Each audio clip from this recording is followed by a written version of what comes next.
Hello everyone OTT exam Odia रो 10 टी important question आलोचना करिबा। आपण माने जदि ए वीडियो को स्किप न करी शेष पर्यंत देखुचंती ताहाले आपण माने 100% ओटीटी क्वालिफाई करि परिबे जदि आपण माने वीडियो को स्किप न करी शेष पर्यंत देखुचंती।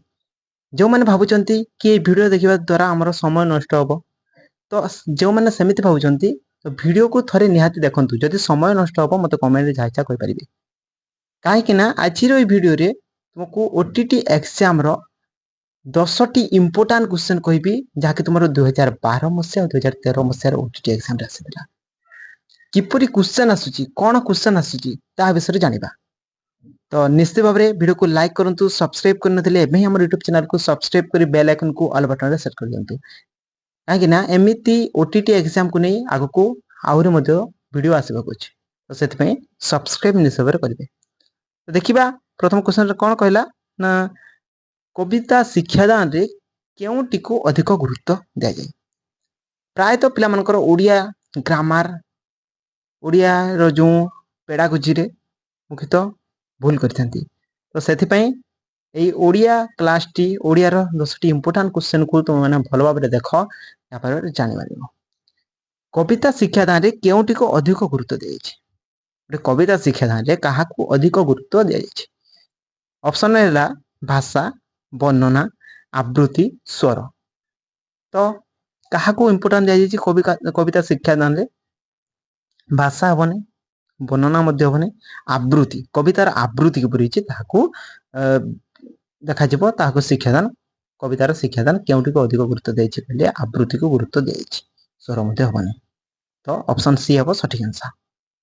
नेक्स्ट देखिबा सेही मो प्रिय जन्मभूमि कविताटी पढ़ाई सारी शिक्षक पिला निज गाँव मानचित्र अंकन करने को कहे या द्वारा माने सही मो प्रिय जन्मभूमि तुम जो रही कविताटी से कविता को पढ़ाई सारी शिक्षक पिला निज गाँव मानचित्र अंकन करने को कहे या द्वारा छात्र छात्री मान कौन हम ऑप्शन देछि पिला मानकर भौगोलिक ज्ञानार्जन हम ना गाँव प्रत्येक घर को मन पकाइबे गाँ विषय रे बारंबार स्मरण करने द्वारा जन्मभूमि प्रति ममत्व बोध सृष्टि हम गाँव सुनाम वृद्धि हम कौन हम 2 नंबर आंसर हम पिला मानकर भौगोलिक ज्ञानार्जन हम से मो प्रिय जन्मभूमि जो कविताटी रही पिला मानकर भौगोलिक ज्ञानार्जन हम गाँ विषय कही।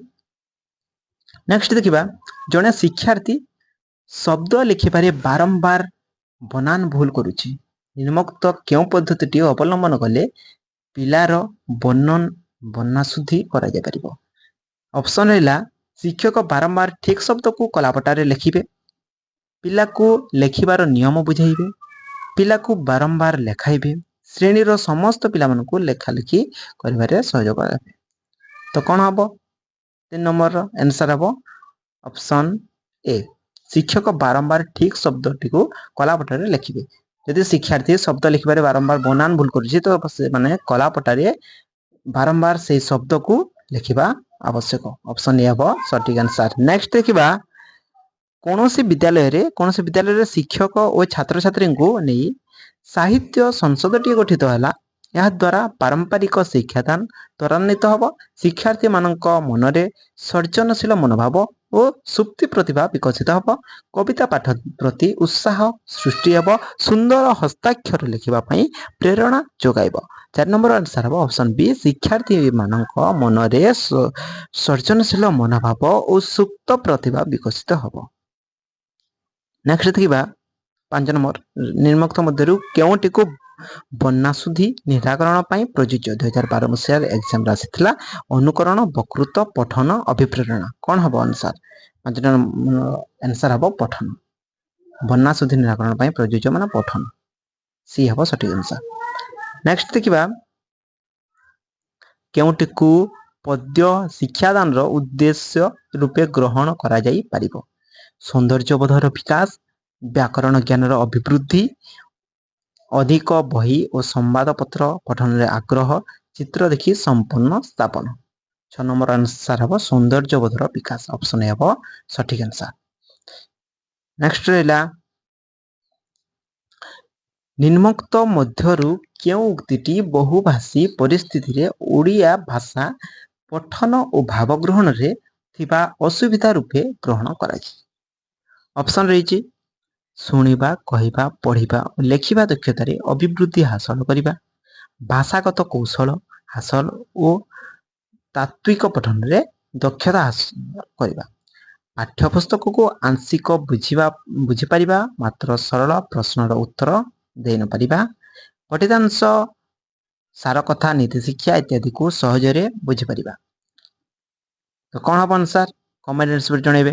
7 ନମ୍ବର ଆନ୍ସର ହବ ଅପସନ୍ ସି, ପାଠ୍ୟ ପୁସ୍ତକକୁ ଆଂଶିକ ବୁଝିପାରିବା ମାତ୍ର ସରଳ ପ୍ରଶ୍ନର ଉତ୍ତର ଦେଇ ନପାରିବା। ନେକ୍ସଟ ରହିଲା ଶିକ୍ଷାର୍ଥୀମାନଙ୍କ ଭାଷା ଅବବୋଧନ ଦକ୍ଷତା ବୃଦ୍ଧି ନିମନ୍ତେ ନିମ୍ନୋକ୍ତ କେଉଁ ପ୍ରକାର ପଠନଟି ଆବଶ୍ୟକ? 2013 ଏକ୍ଜାମରେ ଏ କ୍ୱେଶ୍ଚନଟି ଆସିଛି। ତ ନିରବ ପଠନ, ଦ୍ରୁତ ପଠନ, ଉଚ୍ଚ ପଠନ, ଦଳଗତ ପଠନ ଶିକ୍ଷାର୍ଥୀମାନଙ୍କ ଭାଷା ଅବବୋଧନ ଦକ୍ଷତା ବୃଦ୍ଧି ନିମନ୍ତେ ନିମ୍ନୋକ୍ତ କେଉଁ ପ୍ରକାର ପଠନ ଆବଶ୍ୟକ ହୋଇଥାଏ? 8 ନମ୍ବର ଆନ୍ସର ହବ ନିରବ ପଠନ ଆବଶ୍ୟକ ହୋଇଥାଏ। ନିରବ ପଠନ ଦ୍ୱାରା ଶିକ୍ଷାର୍ଥୀମାନଙ୍କର ଭାଷା ଅବବୋଧନ ଦକ୍ଷତା ବୃଦ୍ଧି ପାଇଥାଏ। ନେକ୍ସଟ ଦେଖିବା ପ୍ରାଥମିକ ସ୍ତରରେ ଚିତ୍ର ଦେଖାଇ ଶିକ୍ଷାଦାନ କରାଗଲେ ନିମ୍ନୋକ୍ତ ଉକ୍ତିମାନଙ୍କ ମଧ୍ୟରୁ କେଉଁଟି ଯଥାର୍ଥ ବାଛ? 2013 OTT ଏକ୍ଜାମ ଆସିଛି କ୍ୱେଶ୍ଚନଟି। ଶିକ୍ଷକଙ୍କ ବିନା ସହାୟତାରେ ବିଦ୍ୟାର୍ଥୀମାନେ ପଠନ କରିପାରିବେ। ଜାଣିଥିବା ଭଲ ଲାଗୁଥିବା ଶବ୍ଦ ଗୁଡ଼ିକୁ ଉଚ୍ଚାରଣ କରିବା ସୁଯୋଗ ପାଇବେ। ବର୍ଣ୍ଣମାଳା ସହିତ ଖୁବ୍ ଶୀଘ୍ର ପରିଚିତ ହୋଇପାରିବେ। ଛବିକୁ ଦେଖି ଆନନ୍ଦିତ ହେବେ। 9 ନମ୍ବର ଆନ୍ସର ହେବ ଅପସନ୍ ଏ, ଶିକ୍ଷକଙ୍କ ବିନା ସହାୟତାରେ ବିଦ୍ୟାର୍ଥୀମାନେ ପଠନ କରିପାରିବେ। ନେକ୍ସଟ ରହିଛି ଭାଷା ଶିକ୍ଷା ନିମନ୍ତେ 10 ନମ୍ବର ରହିଛି ଭାଷା ଶିକ୍ଷା ନିମନ୍ତେ କେଉଁଟି ସହାୟକ କାର୍ଯ୍ୟକ୍ରମ ଅନ୍ତର୍ଭୁକ୍ତ ନୁହେଁ? ଶବ୍ଦାନ୍ତ ଖେଳ, ଶବ୍ଦ ଗଠନ ଖେଳ, ବନାନ ଖେଳ, ଲୁଡୁ ଖେଳ ଭାଷା ଶିକ୍ଷା ନିମନ୍ତେ କେଉଁଟି ସହାୟକ କାର୍ଯ୍ୟକ୍ରମ ଅନ୍ତର୍ଭୁକ୍ତ ନୁହେଁ? ତ ଏଇ କ୍ୱେଶ୍ଚନଟି ଦେଖିବା ମାତ୍ରେ ଏହାର ଆନ୍ସର ଜାଣିପାରିବେ। ଭାଷା ଶିକ୍ଷା କ'ଣ? ଶବ୍ଦାନ୍ତ ଖେଳ ଗୋଟେ ହୋଇପାରିବ, ଶବ୍ଦ ଗଠନ ଖେଳ ମଧ୍ୟ ହୋଇପାରିବ, ବନାନ ଖେଳ ମଧ୍ୟ ହୋଇପାରିବ, ଲୁଡୁ ଖେଳ ଏ ଭାଷା ଶିକ୍ଷାରେ କିଛି କାମ ନାହିଁ କହିବାକୁ ଗଲେ। ତ ସେଥିପାଇଁ ଅପସନ୍ ଡି ହେବ ସଠିକ ଆନ୍ସର। ଭାଷା ଶିକ୍ଷା ନିମନ୍ତେ ଲୁଡୁ ଖେଳ କାର୍ଯ୍ୟକ୍ରମ ଅନ୍ତର୍ଭୁକ୍ତ ନୁହେଁ। ତ ଏଇଟା ଥିଲା OTT ଏକ୍ଜାମ ଓଡ଼ିଆର 10ଟି ଇମ୍ପୋର୍ଟାଣ୍ଟ କ୍ୱେଶ୍ଚନ। ଯଦି ଭିଡ଼ିଓଟି ଭଲ ଲାଗିଲେ ଭିଡ଼ିଓକୁ ଲାଇକ୍ କରନ୍ତୁ। ସବସ୍କ୍ରାଇବ୍ କରିନଥିଲେ ଏବେ ଆମର ୟୁଟ୍ୟୁବ୍ ଚ୍ୟାନେଲକୁ ସବସ୍କ୍ରାଇବ୍ କରି ବେଲ୍ ଆଇକନ୍କୁ ଅଲ୍ ବଟନରେ ସେଟ୍ କରିଦିଅନ୍ତୁ। କାହିଁକିନା ଆଗକୁ OTT ଏକ୍ଜାମକୁ ନେଇ ବହୁତ ଗୁଡ଼ିଏ କ୍ଲାସ୍ ହେବାକୁ ଅଛି। ସମସ୍ତେ ଦେଖିପାରିବେ। ତୁମମାନେ ଏଇ ଆମର ୟୁଟ୍ୟୁବ୍ ଚ୍ୟାନେଲରେ ଏଇ ସମସ୍ତ କ୍ଲାସ୍ ଗୁଡ଼ିକ ଦେଖିପାରିବ। ତ ସେଥିପାଇଁ ଏବେ ହିଁ ଆମର ୟୁଟ୍ୟୁବ୍ ଚ୍ୟାନେଲକୁ ସବସ୍କ୍ରାଇବ୍ କରି ବେଲ୍ ଆଇକନ୍କୁ ଅଲ୍ ବଟନରେ ସେଟ୍ କରି